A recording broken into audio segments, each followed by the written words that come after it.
Well, thank you. It's really a pleasure to be with you all. And of course, a big shout out to the Brown family, Christy Brown and Owsley, and your persistence over 26 years. It's amazing. And Sarah and Juniper and staff who are so dedicated to all of this. And very much gratitude as well to Jim and Marianne Welch for their hospitality. And my dear husband, who I woke up this morning. He's caring for everything, needless to say, with these broken wrists. But he said, I had a dream. I had a dream. And you know, to wake up in a friend's house and have a dream is a very special thing. And he told me this dream that was so elaborate and so vivid. And I feel I'm the luckiest person alive who can have a dreamer right next to me through my whole journey. So let's give it up for John Grimm, can we? You know, because this is about dreams, isn't it? And it's about the sense, like Carl Jung wrote his book, Memories, Dreams, and Reflections. And I come here and I'm nourished by Louisville. I'm nourished by Kentucky. Because as Marianne said this morning at breakfast, this is a place that is riveted, that is webbed with story. And that's clear in the music here, in the way people interact. As Jim said, even in business, you tell a story, so you make your point, and so on. I love that sensibility. And so stories are the basis of culture all over the world. There's no question. You know, when I was a child, my father would read all the Grimm fairy tales to us, but he read right up through Dickens and so on, Oliver Twist, and we were just enchanted listening to those stories. There's nothing like listening to a story. And if I meet one of you tonight, I'm sure it'd be like, where are you from? Tell me your story. And it was wonderful to have our old friend Matt Fox here this afternoon telling his story, because we've had a journey with him, with Thomas Berry and Brian Swim, and a Journey of the Universe film and project that we've done. And I want to come back to my origin story to say why this festival matters so much. My grandfather taught history at Columbia, and he was a founder of National Conference of Christian Jews with 4 others.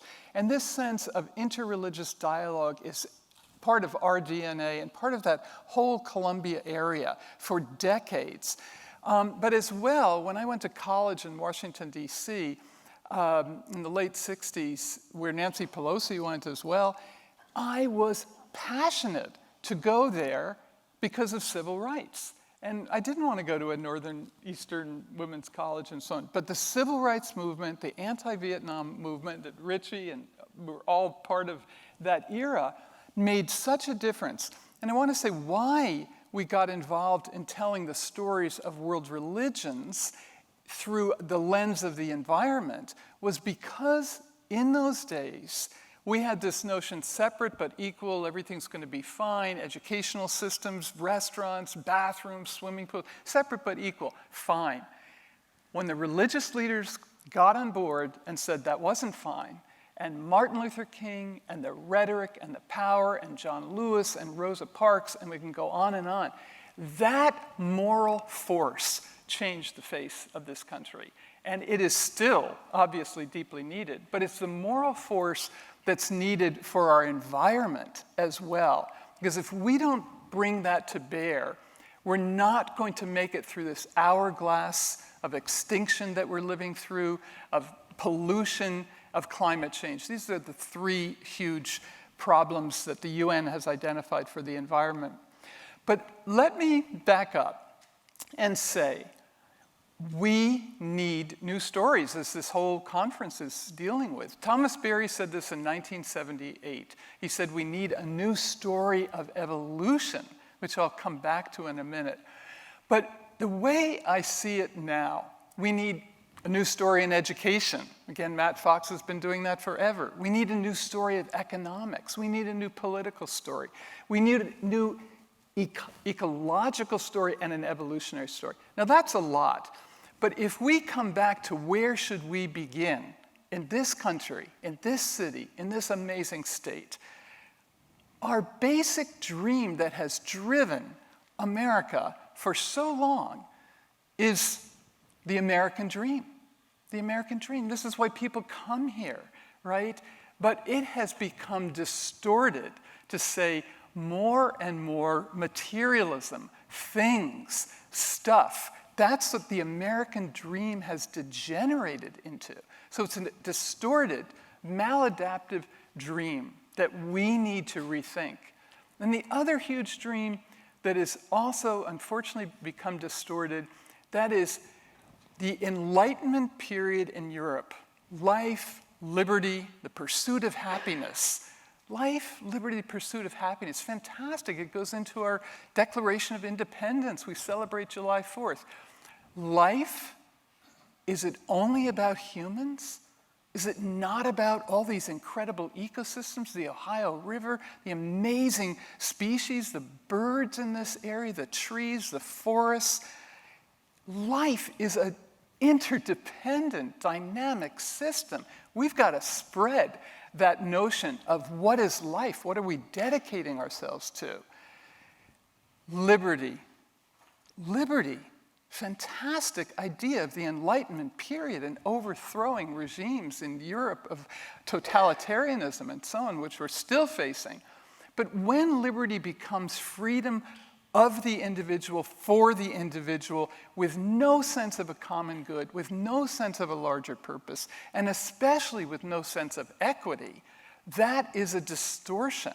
And our liberty needs to be rethought for a common good, for common goal, for social equity, and for identifying a dream which is poisonous, like white supremacy.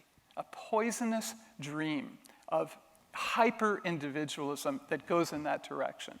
And finally, the pursuit of happiness. What does that mean? We are the most addicted society on the planet.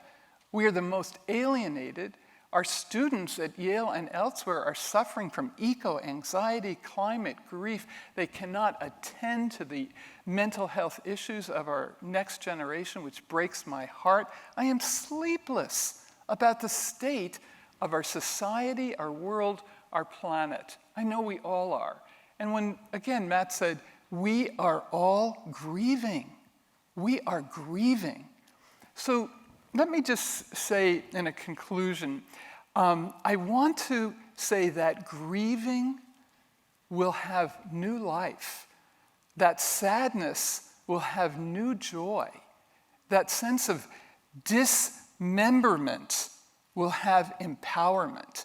And that is what we're seeing in a city like Louisville, who's gone through, after the Taylor death and so much before that, is going through one of the most astonishing renewals against great odds. That's why I'm here. That's why I'm here, to learn what that means of civic society trying to renew itself, have honest conversations. But it is going to take a new paradigm for education, not locked in silos where science reigns, facts, no values, science, no spirituality, and so on. I've been in secular academia for 50 years in some of the great universities in this country, including Columbia, Princeton, Berkeley, and Harvard.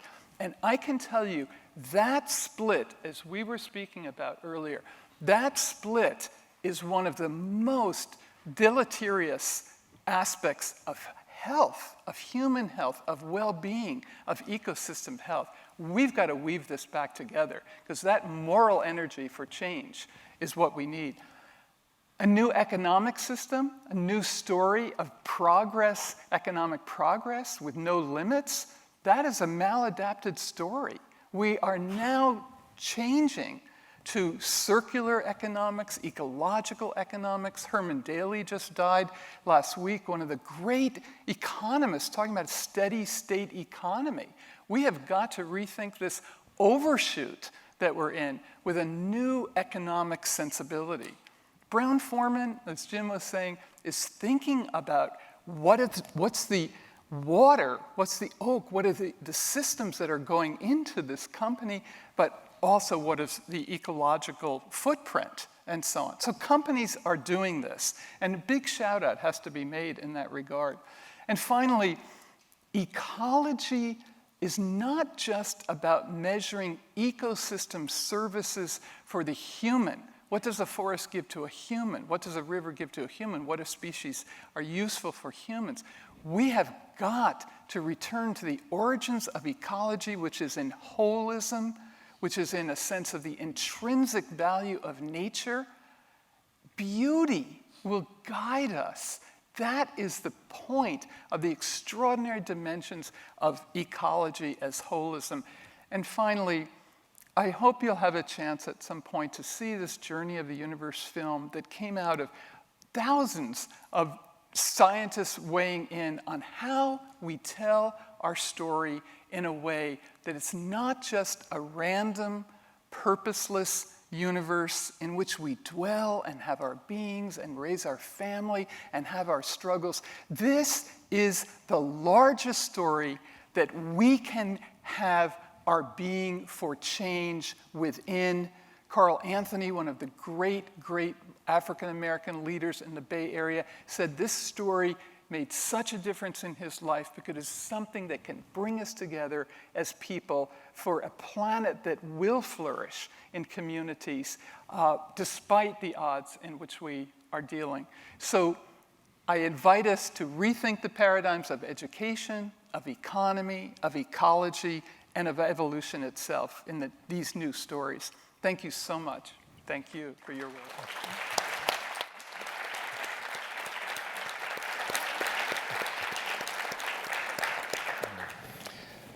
I'm really hopeful that we can talk some about these narratives. I mean, the narrative of the American dream, I think, is such a complex and nuanced narrative in and of itself. What does it mean to describe the American dream in the shadow of colonialism, the extinction of the native and the indigenous peoples, the use of black slave labor?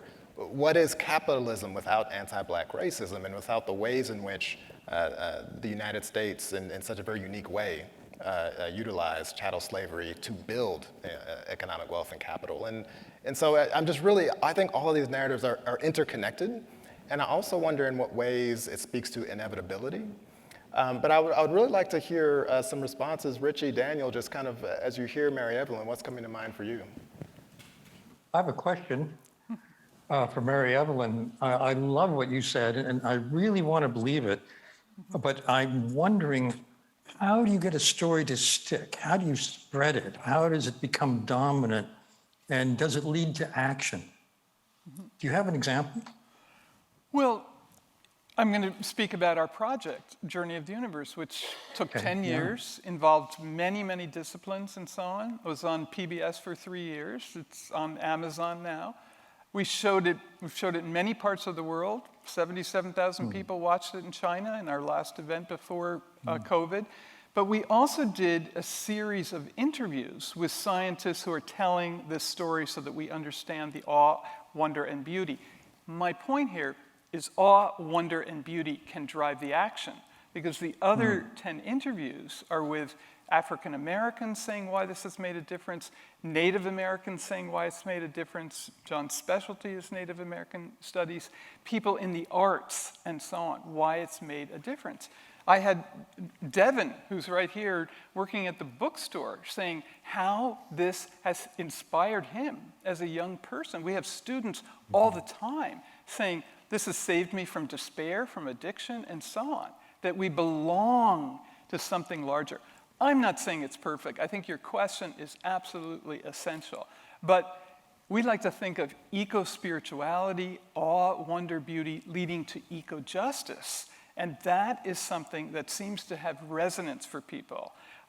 Because if we're only talking about awe and wonder and beauty, it can be disconnected from the problems. But sometimes when we're talking about the problems, people get so disempowered and so almost in despair, as we know. So we need this weaving of something that's inspiring. It's why the work of meditation and emotional intelligence is absolutely critical to our time. Well, Thank you. First, I love also what you're saying. You should be our next president, Mary Evelyn.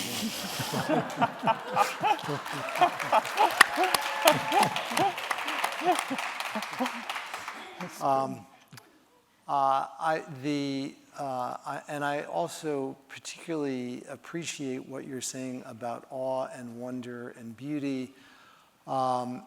These are qualities that are accessible to every human being. And they help to put us into a place that psychologists have called self-transcendent, where we go beyond ourselves. Mm-hmm.